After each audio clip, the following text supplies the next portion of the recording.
Hello everyone, कैसे हो आप सब लोग। आई होप कि आप सभी बहुत अच्छे होंगे। तो आज की वीडियो में हम लोग यहाँ पे फाइनली बात करेंगे अपने फार्माकोलॉजी बी फार्मेसी 6 सेमेस्टर के यूनिट नंबर 5 के बारे में, जिसमें हम लोग यहाँ पे यूनिट 5 को भी आज के सिंगल वीडियो में कंप्लीट कवर करेंगे। अब देखिए, आपको पता है ये वीडियो ऑलरेडी भी अवेलेबल थी, तो अगर आपने देख रखी है तो इसमें कुछ नया नहीं है। वैसे मैंने सोचा था कि इसकी थोड़ा सा रिवाइज्ड वीडियो बनाई जाएगी, बट कहीं ना कहीं टाइम नहीं मिल पाया, आप लोग एग्जाम में इतनी जल्दी आ गए। इसीलिए देखिए, यहाँ पे अब बहुत सारे बच्चे ऐसे भी जिनको नहीं पता था, तो उनके लिए हमारी ये वीडियो होने वाली है। बाकी देखिए, अगर हम लोग यहाँ पे बात करें तो इस वीडियो में देखिए हम लोग यहाँ पे इम्पोर्टेंट टर्म्स पे ज़्यादा फोकस करेंगे, क्योंकि आपको भी पता है टाइम बहुत कम है। ठीक है, सिर्फ आज ही का दिन है बहुत सारे बच्चों के लिए। बहुत सारे बच्चों के कल ही पेपर है, बहुत सारे के बहुत दिनों बाद ही होंगे। तो यहाँ पे देखिए, हम यहाँ पे क्या करेंगे कि थोड़ा-सा जल्दी-जल्दी इसको कवर करने की कोशिश करेंगे। मतलब जो चीज़ें हमने ऑलरेडी भी, जैसे हमें पता है एडवर्स इफ़ेक्ट वगैरह, वो सारी चीज़ें लगभग सिमिलर सी होती है सभी में। तो वो सारी चीज़ों पे हम लोग ज़्यादा फ़ोकस नहीं करेंगे। ड्रग्स के नेम पे हम लोग ज़्यादा फ़ोकस नहीं करेंगे। जो मैकेनिज़्म ऑफ एक्शन है और जो इम्पोर्टेंट चीज़ें हैं, उन पे हम लोग थोड़ा-सा ज़्यादा फ़ोकस करके इस यूनिट को जल्दी से जल्दी कवर करने की कोशिश करेंगे। बाकी देखिए, अगर आप लोग के लिए ये वीडियोज़ हेल्पफुल रहती हैं तो वीडियो को लाइक कर दिया करिए, और इसको भी अपने उन दोस्तों के साथ ज़रूर शेयर करिएगा जिनको नहीं पता था अभी तक यूनिट 5 के बारे में। बाकी इन सारी बातों के साथ मेरा नाम है अर्षित पांडे। आप लोग कॉपी और पेन लेके बैठ जाइए और हम लोग अपना आज का वीडियो स्टार्ट करते हैं।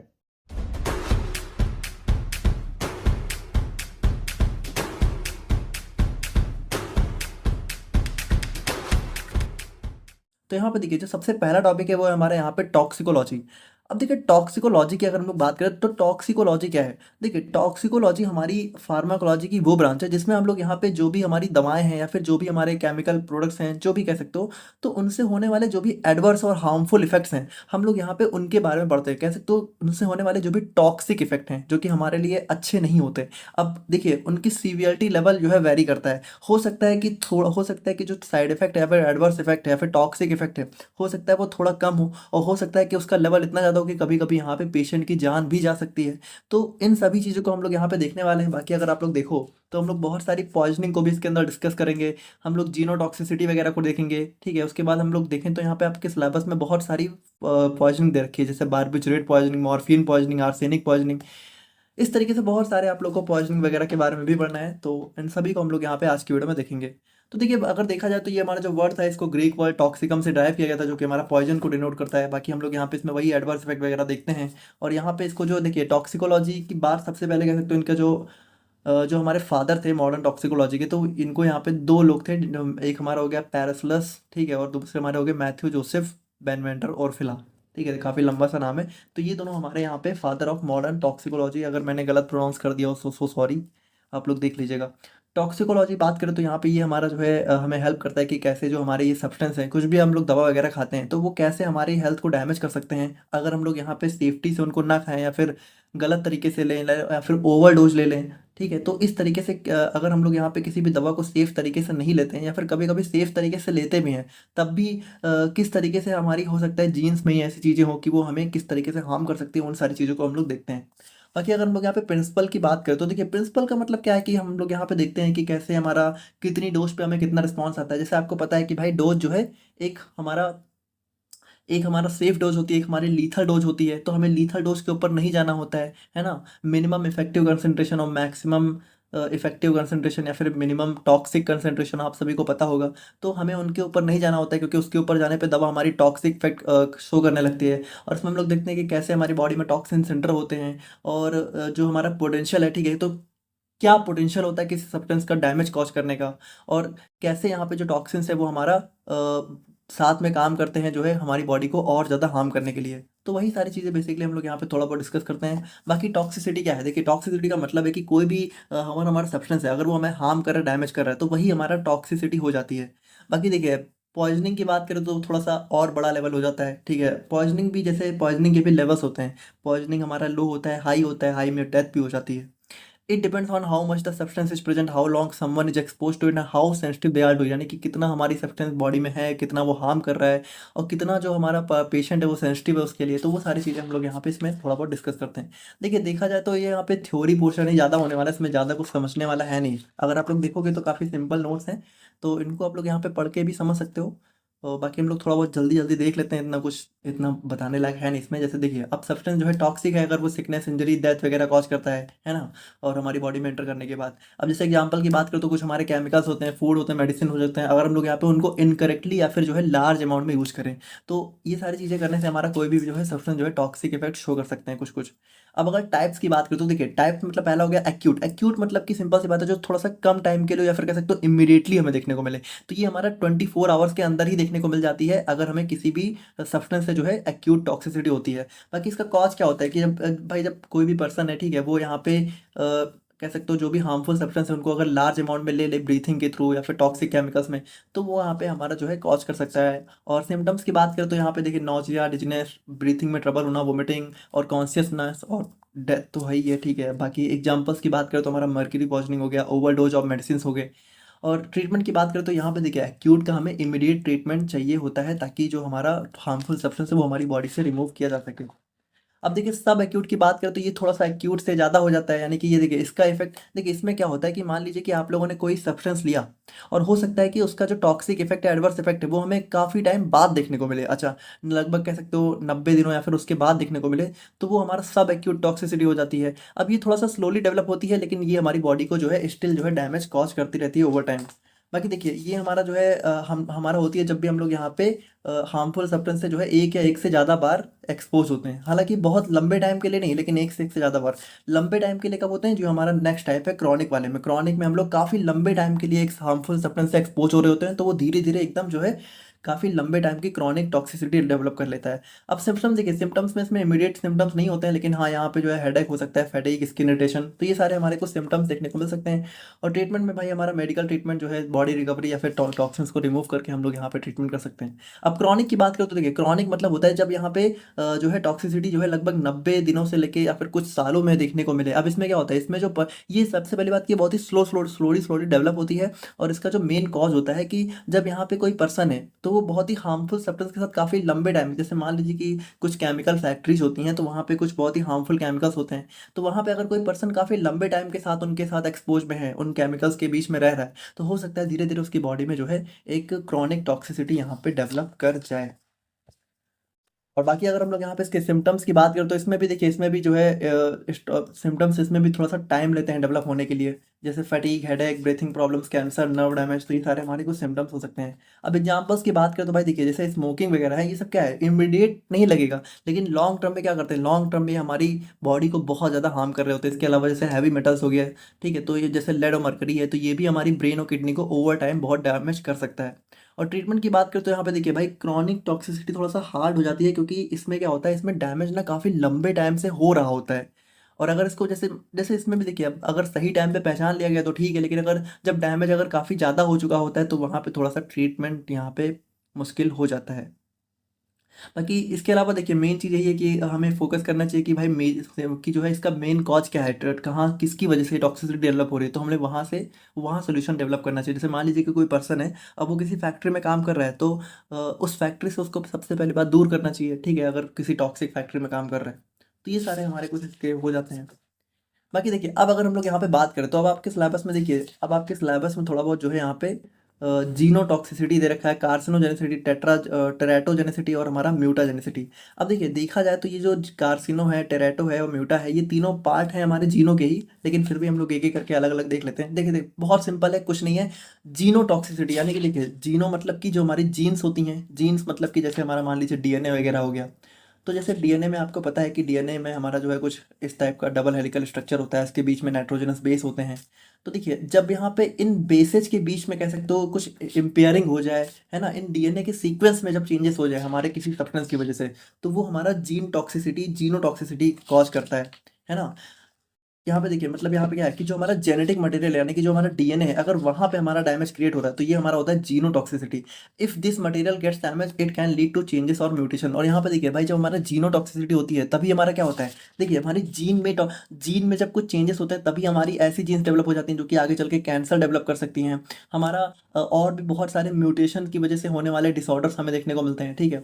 तो देखिए, म्यूटेशन की वजह से ही ज़्यादातर हमें ऑटो इम्यून डिसऑर्डर्स देखने को मिलते हैं। तो यहाँ पे देखिए, जब भी हमारा जीन के साथ छेड़छाड़ होती है तो हमें यहाँ पे बहुत सीवियर डिसऑर्डर्स देखने को मिलते हैं, जैसे कि कैंसर हो गया, म्यूटेशन, ऑटो इम्यून डिसऑर्डर्स हो गए। तो इसमें देखिए क्या होता है, जैसे मान लीजिए जो भी हमारे जीनोटॉक्सिक एजेंट्स है, जैसे रेडिएशन, केमिकल या फिर कुछ वायरस हो सकते हैं, तो वो जब एंटर करते हैं तो वो देखिए वो डीएनए के साथ क्या क्या करते हैं। सबसे पहली बात देखिए, आप लोग को थोड़ा बहुत पता होना चाहिए कि डीएनए में होते हैं स्ट्रैंड्स। अब हम लोगों ने यूनिट 4 में बहुत डिटेल में डिस्कस किया है इसको, तो अगर आप लोगों ने एंटी कैंसर वाला लेक्चर देखा है तो आप लोग समझ गए होंगे। तो यहाँ पे देखिए इनके बीच में जो स्ट्रैंड्स होते हैं, तो इनकी देखिए इनका क्या कर सकते हैं, इनको ब्रेक कर सकते हैं। यानी कि देखिए सबसे पहले बात, स्ट्रैंड्स को ही ब्रेक कर दिया।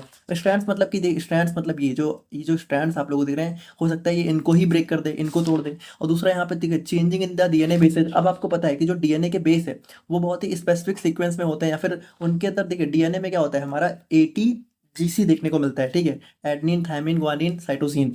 तो हो सकता है कि इनके अलावा जो है कुछ एक्स्ट्रा बेस लाके, मतलब जो हमारा फिफ्थ टाइप का होता है जो कि हमारा आरएनए में होता है, अगर वो लाके दे, वो हो सकता है लाके यहाँ पे डाल दें। तो ये सारी चीज़ें हो सकती है। उसके बाद यहाँ पे क्रॉस लिंकिंग। अब आपको पता है कि जो डीएनए है उसमें हमेशा जो ए है वो टी से बाइंड होता है और जी हमेशा जो है सी से बाइंड होता है, एटीजीसी। लेकिन हो सकता है कि यहाँ पे क्या करे कि जी को टी से कर दे, ए को सी से कर दे। अब अगर ऐसा हुआ तो डीएनए पूरा खत्म, ठीक है, डीएनए में पूरा म्यूटेशन हो जाएगा। और जिसकी वजह से क्या हो जाएगा, हमारा डीएनए डैमेज को सेल रिपेयर नहीं कर पाएंगे, हमारा म्यूटेशन हो जाएगा। और यहाँ पे सेल या तो डाई कर सकती हैं, या तो कैंसरस हो सकती हैं, और या तो डैमेज को जो है नेक्स्ट जनरेशन में पास कर सकती हैं, और हमारा जीनोटॉक्सिसिटी हो सकती है।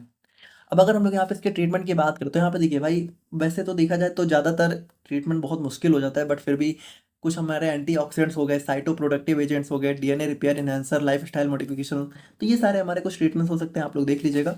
और रिस्क फैक्टर्स की बात करें तो हमारा वही केमिकल्स, रेडिएशन, जेनेटिक्स, ठीक है, तो ये सब बहुत ही सिंपल है, आप लोग देख लीजिएगा।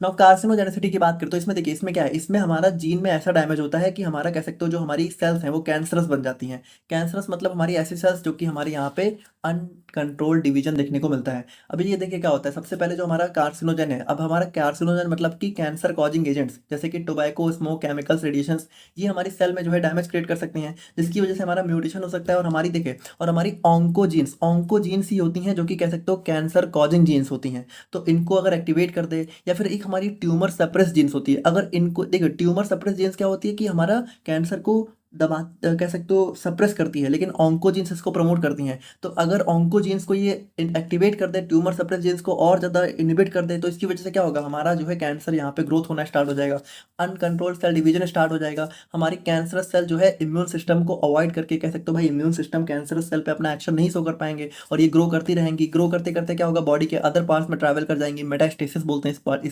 इस चीज़ को। और फिर हमारा यहाँ पे कैंसर देखने को मिल जाएगा। तो इस तरीके से हमारा यहाँ पे कार्सिनोजेनेसिटी हमें देखने को मिलता है।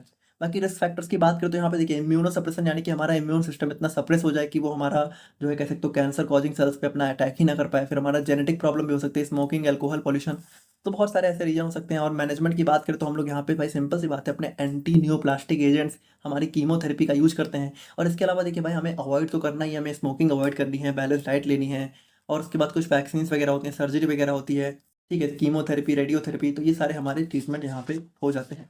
और नेक्स्ट हमारा आता है टेराटोजेनेसिटी। अब देखिए टेराटोजेनेसिटी का मतलब है कि देखिए, जो हमारी प्रेग्नेंट लेडीज होती हैं, तो उनके यूट्रस में जो यहाँ पे बेबी डेवलप हो रहा होता है, तो देखिए आप लोगों ने एक प्लेसेंटा बैरियर सुना होगा।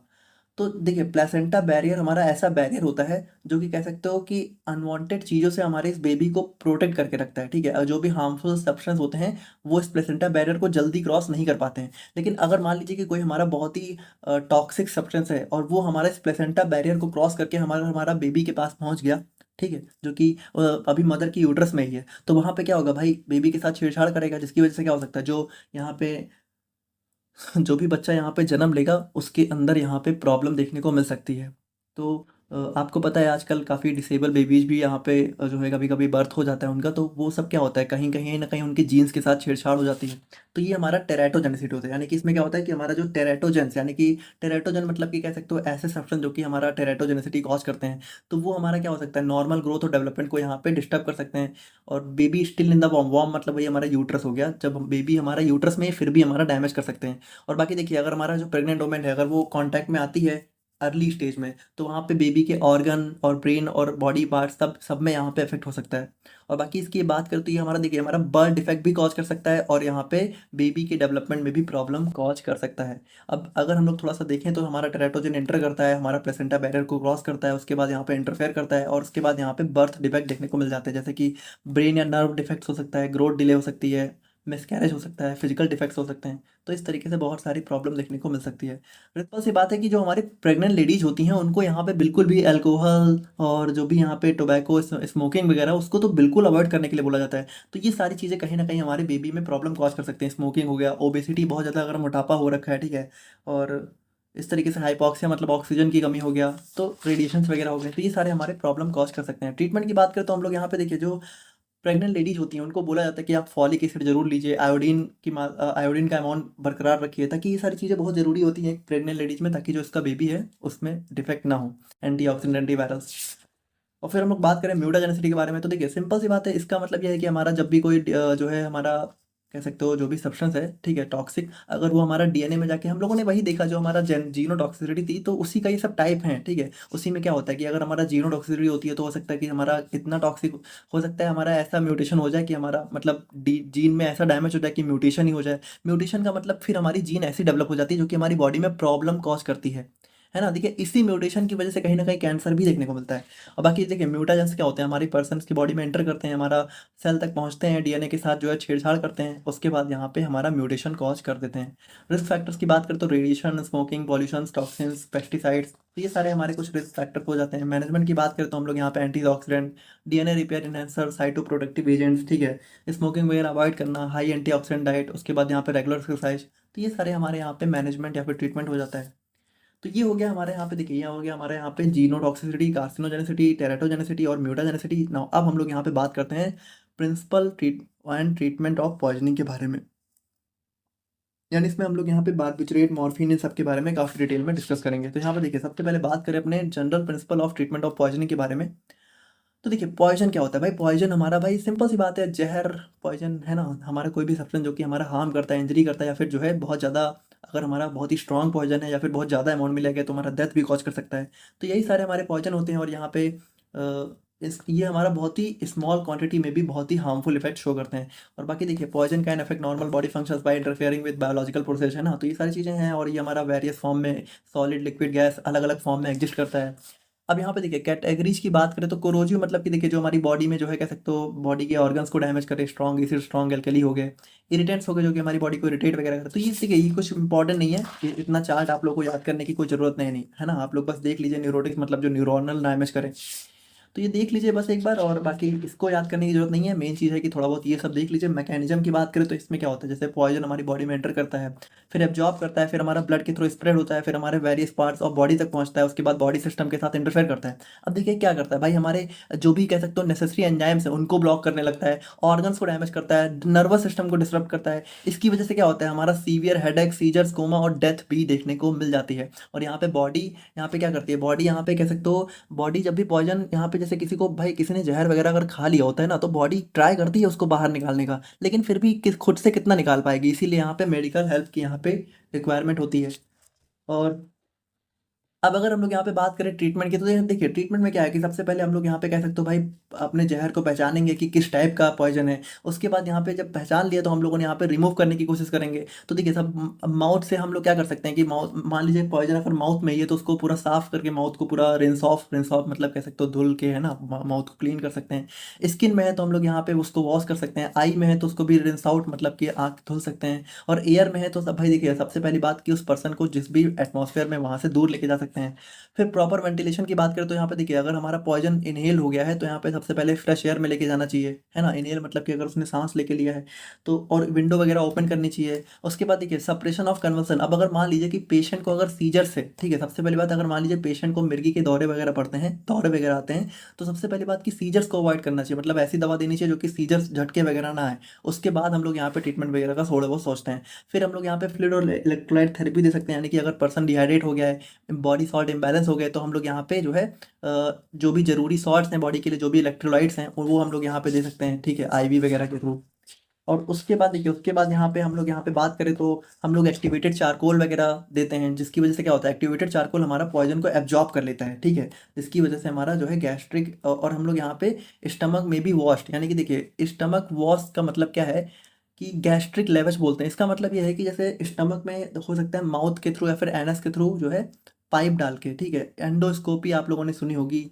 तो एंडोस्कोपी में क्या होता है कि हमारा माउथ के थ्रू जो है एक पाइप डालते हैं हमारी बॉडी में, उसके बाद जो भी बार बार जो है क्लीन वाटर डाल के उसको क्लीन करते हैं जब तक वो दोबारा जो है एकदम क्लीन वाटर ना हो जाए।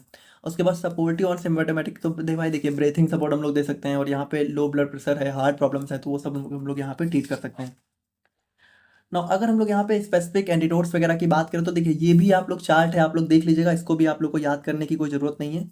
एनेसिटामाइन जैसे कि अलग अलग जो है कह सकते हो एंटीडोट हैं किस पॉइजन के लिए, जैसे मान लीजिए एसिटोमिनोफेन ओवरडोज है या फिर ओपॉइड ओवरडोज है, तो हम लोग यहाँ पे एन एसिटाइसाइटिन नैलोक्सोन, ठीक है, इन सब का यूज़ करेंगे। एट्रोपिन है, ऑर्गेनोफॉस्फेट की पॉइजनिंग हो रखी तो एट्रोपिन का यूज़ करेंगे। तो ये सारे हमारे एंटीडोट हो जाते हैं, तो ये आप लोग देख लीजिएगा, कुछ स्पेसिफिक पॉइजनिंग के एंटीडोट हैं, और बाकी इनका इतना याद करने की जरूरत है नहीं।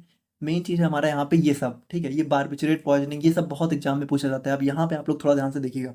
अब देखिए देखा जाए ना तो ये सब बिल्कुल सिमिलर होने वाले हैं, यानी कि देखिए ये जो बारबिचरेट पॉइजनिंग है हमारा, और हमारा मॉर्फिन पॉइजनिंग हो गया, ऑर्गेनोफॉस्फोरस, इन सब की ना, इन सब में बिल्कुल सेम लगभग सिमिलर सा मैकेनिज्म ऑफ एक्शन देखने को मिलेगा।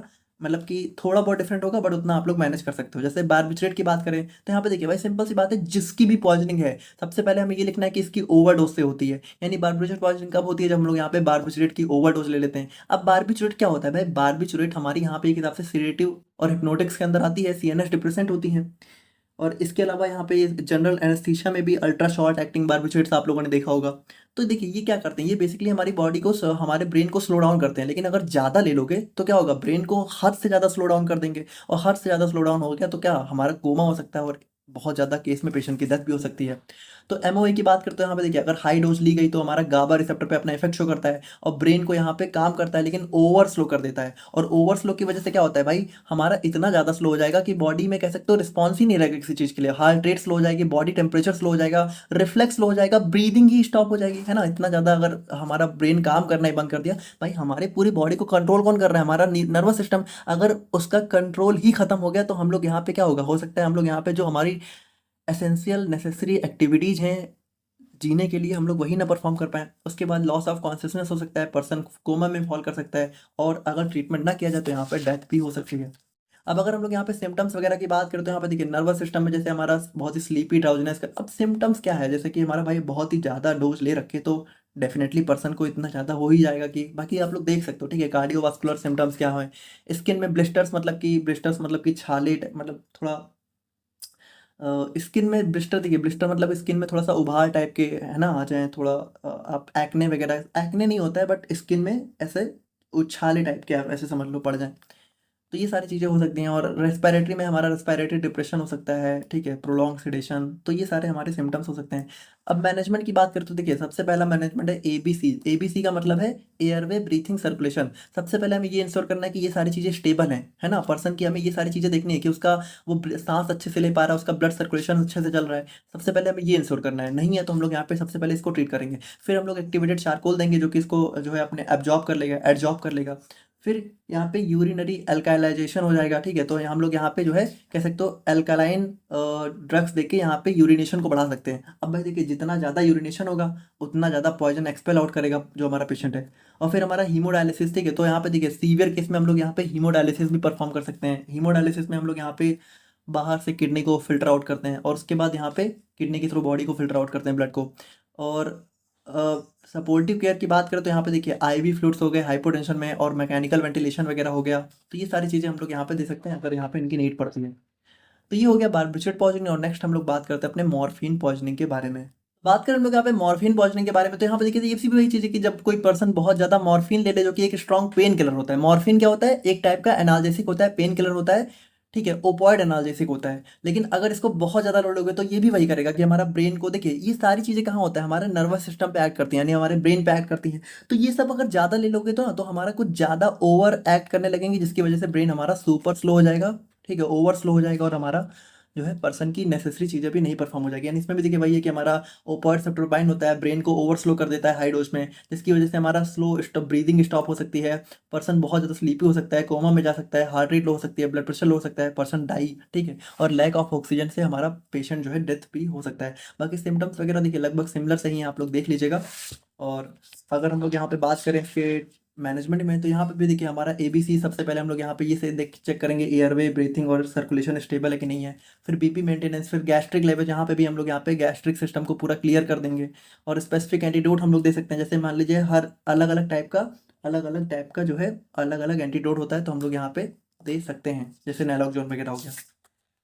और अगर हम लोग यहाँ पे बात करें अपने ऑर्गेनो फॉस्फोरस कंपाउंड के बारे में, तो यहाँ पे देखिए ये हमारा एक टाइप का इंसेक्टिसाइड होता है या फिर पेस्टिसाइड होता है। लेकिन कभी कभी क्या होता है कि जैसे जब भी यहाँ पे मान लीजिए कि हम लोग कोई फार्मर है वो खेतों में इनका छिड़काव वगैरह कर रहा है, तो कभी कभी ये इनहेलेशन के थ्रू यहाँ पे उसकी बॉडी में चले जाते हैं। अब देखिए ये जाने के बाद क्या करता है, ये हमारा ऐसे कंपाउंड होता है जो कि हमारा एसिटाइल कोलिन एस्ट्रेस एंजाइम को ब्लॉक करते हैं। अब अगर आप लोगों को थोड़ा बहुत पता हो, तो ये हमारा वो एंजाइम है जो कि हमारा क्या करता है, जो कि हमारा एसिटाइल कोलिन का, ठीक है, एसिटाइल कोलिन का यहाँ पे ब्रेक डाउन करता है, इसको यहाँ पे एसीटेट और कोलिन में ब्रेक डाउन करता है। लेकिन अगर हमारा मान लीजिए कि अगर ये यहाँ पे जो है इनहिबिट हो गया, तो क्या होगा भाई, एसिटाइल कोलिन का ब्रेक डाउन नहीं होगा, यानी इसका लेवल यहाँ पे बढ़ेगा। और जब इसका लेवल यहाँ पे बढ़ेगा, ठीक है, तो देखिए ये क्या करता है भाई, अगर हमारा यहाँ पे एसिटाइल कोलिन का लेवल बढ़ेगा, तो इसकी वजह से हमारा यहाँ पे देखिए एसिटाइल कोलिन के क्या क्या एक्शन होते हैं, हमारा मसल्स को ओवर स्टिमुलेट कर देगा, हमारा मसल ट्विस्लिंग आ जाएगी, मसल क्रैम्प्स आ जाएगी, वीकनेस हो जाएगी, और हमें टीयर्स, रनी नोज, ठीक है, और सीजर्स और अनकॉन्शियसनेस और डेथ, तो ये सारी चीज़ें हमें जो है देखने को मिल सकती हैं अगर हमारा एसिटाइल कोलिन जो है ओवर स्टिमुलेट हो जाता है। बाकी सिम्टम्स की बात करें तो यहाँ पे देखिए लगभग सिमिलर सही है। अब इसमें जो है स्पेशली स्लज सिम्टम्स देखने को मिलते हैं, जैसे सलाइवेशन, लैक्रिमेशन, ये सारे हमारे क्या है, ये सारे हमारे वो इफेक्ट हैं जो कि हमारा एसिटाइल कोलिन नॉर्मली देता है। लेकिन अगर एक्स्ट्रा बढ़ गया तो एक्स्ट्रा देने लगेगा, जैसे सलाइवेशन बढ़ जाएगा, लैक्रिमेशन, वाटरी आइज, यूरिनेशन बढ़ जाएगा, डायरिया हो जाएगा, जीआईटी अपसेट हो जाएगा, और हमारा इमेसिस, वोमिटिंग हो जाएगी बहुत ज़्यादा बार बार हमें। ये सारी चीज़ों में हमारा एसिटाइल कोलिन अपना रोल प्ले करता है। तो अगर ये बढ़ेगा तो ये ओवर हो जाएंगे, ओवर होने की वजह से यहाँ पे फर्स्ट पेशेंट को बहुत ज़्यादा प्रॉब्लम देखने को मिल सकती है, और बहुत सीवियर केस में डेथ भी हो सकती है। और अदर सिम्टम्स की बात करें तो हमारा टू मच स्वेटिंग हो गया, लो हार्ट रेट, ब्रीथिंग ट्रबल, तो ये सारे हमारे यहाँ पे स्टाइल कोलिन के एक्शन होते हैं। अब अगर मैनेजमेंट की बात करें तो हमारे यहाँ पे देखिए डीकंटामिनेशन, तो इसमें हम लोग यहाँ पे जो भी कंटामिनेटेड क्लॉथ है उसको रिमूव करते हैं, ठीक है, स्किन को वॉश करते हैं। एंटीडोट हम लोग यहाँ पे दे सकते हैं एट्रोपिन का, ठीक है, जो कि हमारा एक्सेस स्टाइल कोलिन को ब्लॉक करता है। और उसके बाद डायजीपाम वगैरह हो गया जो कि सीजर इफेक्ट को कंट्रोल करता है। और सपोर्टिव केयर में हम लोग यहाँ पे आईवी फ्लूइड्स वगैरह दे सकते हैं, मैकेनिकल वेंटिलेशन, तो ये सारी चीज़ें हम लोग यहाँ पे ट्रीटमेंट में यूज़ कर सकते हैं। और नेक्स्ट हमारा आता है लेड पॉइजनिंग, तो इसमें भी देखिए भाई, इसमें हमारे क्या होता है कि इसमें हमारा जब भी यहाँ पे कह सकते हो कि अगर यहाँ पे हमारी बॉडी में लेड का बिल्डअप होने लगता है, अब लेड देखिए, लेड हमारा कह सकते हो जंक फूड, कंटामिनेटेड वाटर, इन सब में देखने को मिल सकता है। तो अगर ये बिल्डअप हुआ तो ये हमारे यंग चिल्ड्रंस के लिए स्पेशली बहुत ज़्यादा जो है डेंजरस होता है, क्योंकि ये हमारा डैमेज कर सकता है ब्रेन, नर्व्स और अदर ऑर्गन्स को।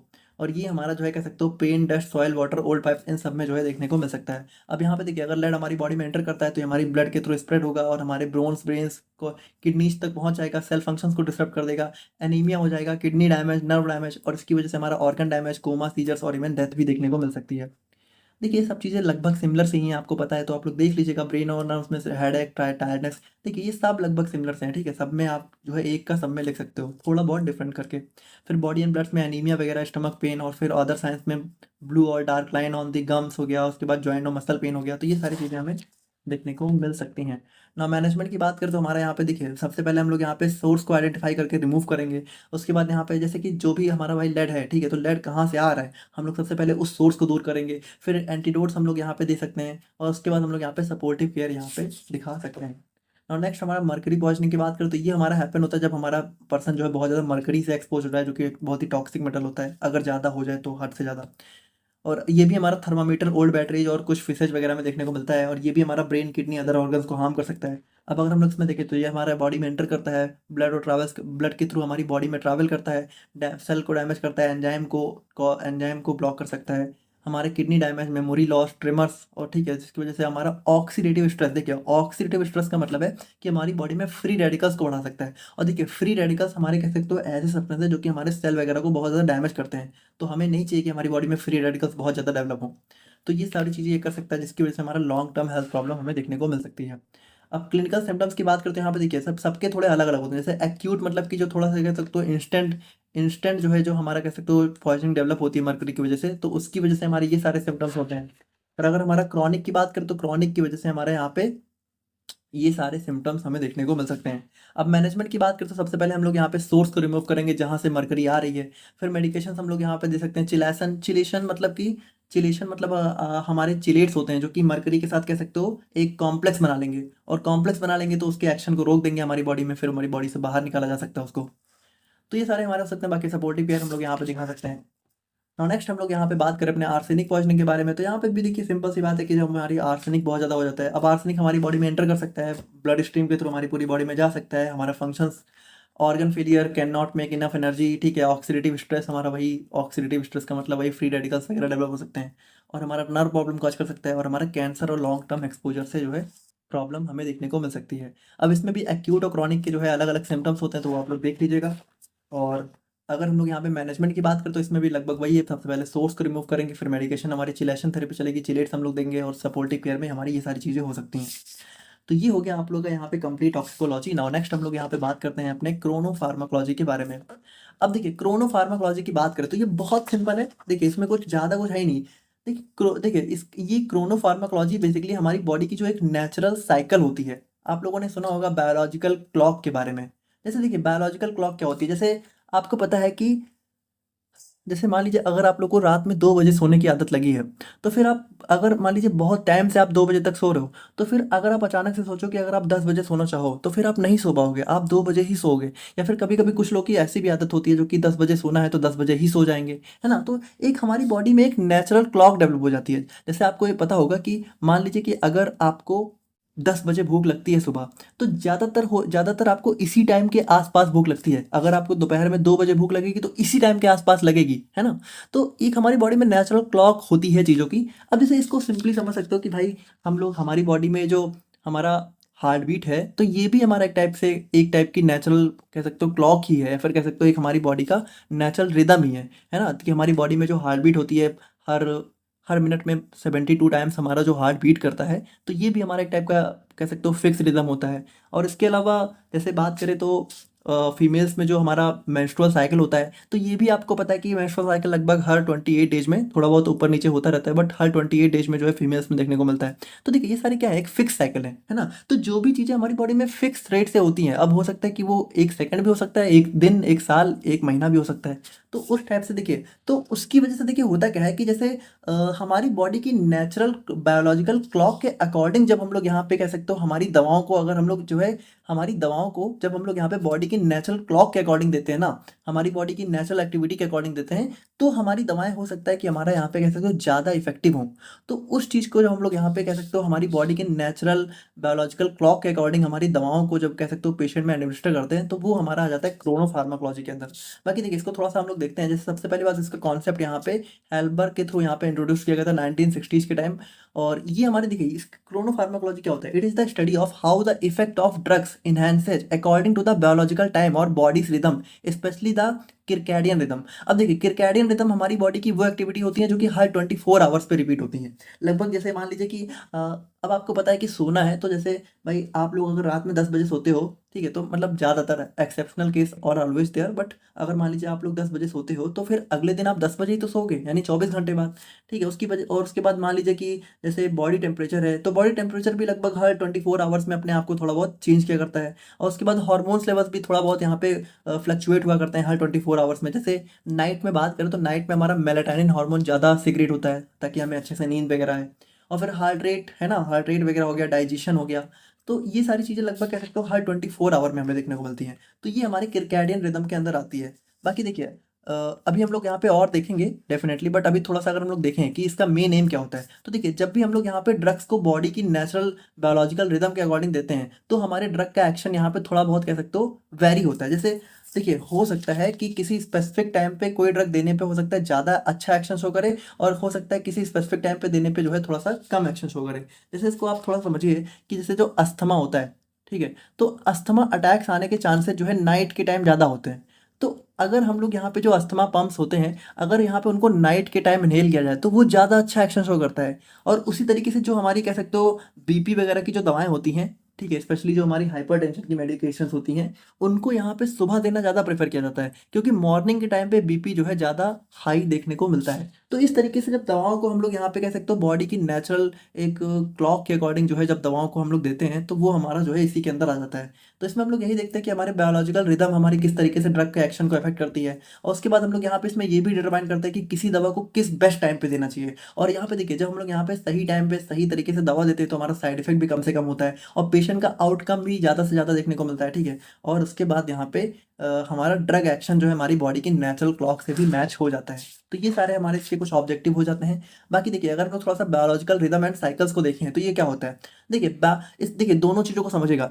बायोलॉजिकल रिदम क्या होता है? बायोलॉजिकल रिदम हमारी वो नेचुरल रिपीटेटिंग पैटर्न्स होते हैं जो कि हमारी बॉडी में रेगुलर टाइम इंटरवल्स पे देखने को मिलते रहते हैं। देखिए, अब ये रेगुलर टाइम इंटरवल 24 घंटे भी हो सकता है, 1 मिनट भी हो सकता है और 1 महीना भी हो सकता है। अभी हम लोग यहाँ पे देखेंगे इसके भी अलग अलग टाइप होते हैं। तो देखिए, ये जो कह सकते हो, अगर हमारी बॉडी में, सिंपली समझो, अगर हमारी बॉडी में कोई भी चीज़ रिपीटिंग पैटर्न में देखने को मिल रही है रेगुलर टाइम इंटरवल में, मतलब अगर मान लीजिए कि कोई चीज़ 1 घंटे बाद हो रही है तो वो 1 घंटे बाद ही हो रही है। ऐसा नहीं है कि आज 1 घंटे बाद, कल 2 घंटे बाद, ये नहीं। रेगुलर टाइम इंटरवल पे जब कोई चीज़ हमारी बॉडी में रिपीट होती है तो उसको हम लोग यहाँ पे बोलते हैं बायोलॉजिकल रिदम। अब ये जो रिदम्स होते हैं तो ये बहुत अलग अलग टाइप के होते हैं, अभी हम लोग इनको देखेंगे। तो ये हमारी बॉडी के फंक्शंस को, जैसे स्लीप हो गया, hormone release, digestion, temperature regulation, तो इन सभी चीज़ों को हमारे कंट्रोल करते हैं। अब देखिए, बायोलॉजिकल रिदम आप लोग समझ गए, ऐसी चीज़ें जो कि हमारा फिक्स टाइम में हमारी बॉडी में रिपीट होती हैं।